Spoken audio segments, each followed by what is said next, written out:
There lived in Westphalia, at the county seat of the local baron, a young lad blessed by nature with the most agreeable manners. He combined sound judgment with unaffected simplicity, and that, I suppose, was why he was called Candide.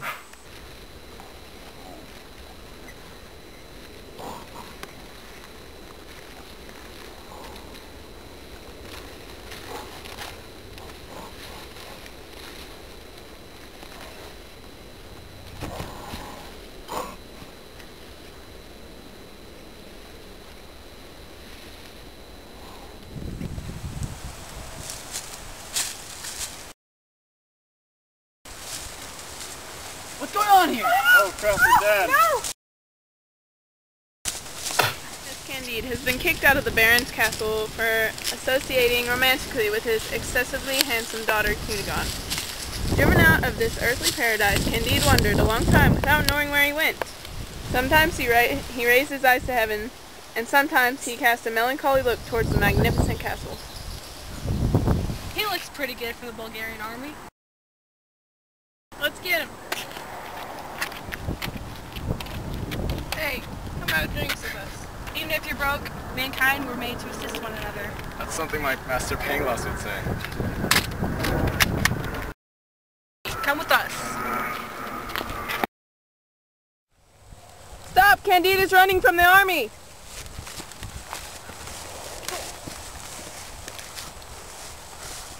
Get him up, get him up. Would you rather be flogged 36 times or be shot 12 times with musket balls? Human will is crazy. That's why I choose neither. The king of the Bulgarians rode up just in time to save Candide from his misery. In a few weeks he is healed. After the healing time, a horrendous war breaks out between the king of Bulgarians and the king of the Bears.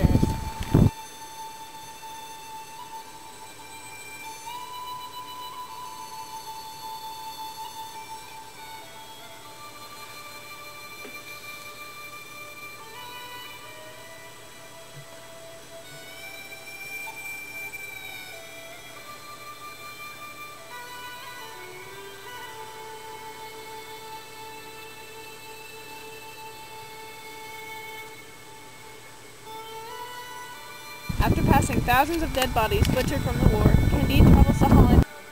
Sir, I concede there can be no effect without a cause. Everything is necessarily organized for the best. It is necessary that I should be banished from the presence of Miss Cunigone, that I should be flogged, and it is necessary that I should beg for my bread till I am able to get it, all that could not have been otherwise. Hark ye, friend, thou deservest not to eat or drink. Wretch, monster that you are, away with you! I will take you to my home, feed you, help you. Pangloss was telling the truth when he said everything in this world is for the best. Oh, what a shameful sight. Candide was looking upon a man covered in scabs, his eyes sunk in his head, the end of his nose eaten off, his mouth drawn on one side, his teeth as black as a cloak, snuffling and coughing most violently, and every time he spits, out drops a tooth. I, Candide. Don't you know your dear Pangloss? I whom I behold in this piteous plight, what dreadful misfortune has befallen you, and about Miss Cunigone? She's dead.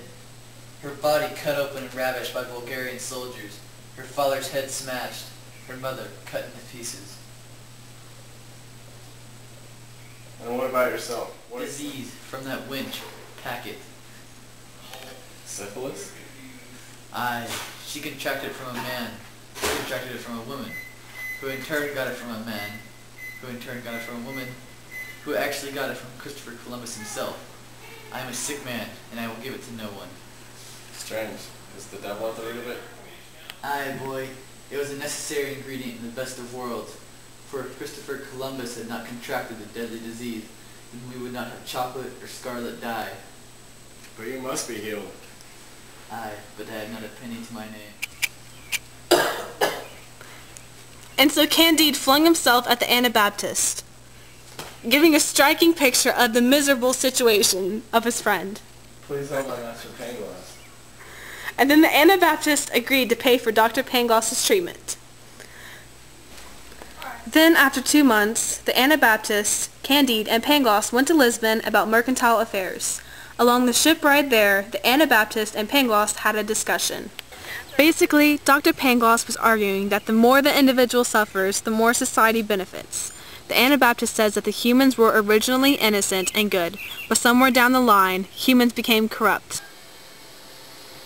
The ship carrying Dr. Pangloss, Candide, and the Anabaptist comes across a storm at sea, where many died, including the Anabaptist.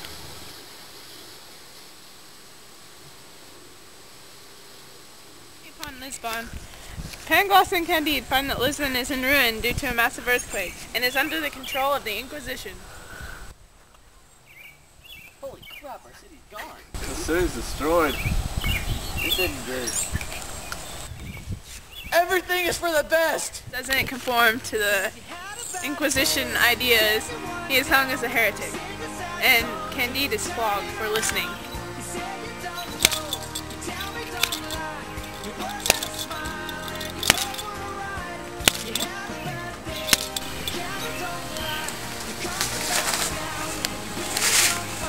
Who are you, and what God has inspired you with so much goodness?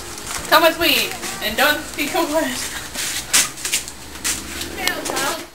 It is me, Miss Cunegonde. Good heavens, is it you, Miss Cunningham, I see before me alive? Were you not ravished and ripped open? Yes, indeed, but my father, brother, and mother were all killed. By what strange adventure are you here? I have to tell you, I was a personal prostitute for Don Issachar and the Inquisitor. Don Issachar! Are you not my property? What are you doing here?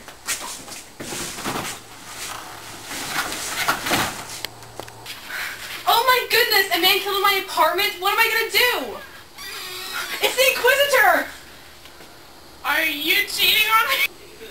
I have now begun to dip my hands in blood. I will kill away, for there's no time to hesitate. Prepare to die.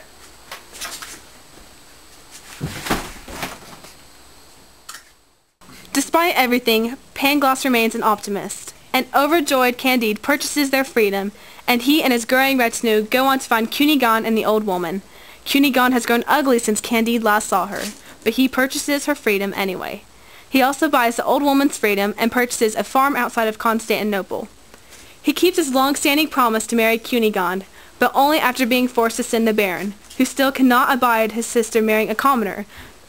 Candide, Cunegonde, Cacambo, Pangloss, and the old woman settle into a comfortable life on the farm, but soon find themselves growing bored and quarrelsome. Finally, Candide encounters a farmer who lives a simple life, works hard, and avoids vice and leisure. Inspired, Candide and his friends take to cultivating a garden in earnest. All their time and energy goes into the work, and none is left over for philosophical speculation. At last, everyone is fulfilled and happy. I never knew that everything was falling through, that everyone I knew was waiting on a cue to turn and run when all I needed was the truth. But that's how it's gotta be. It's coming down to nothing more than apathy. I'd rather run the other way.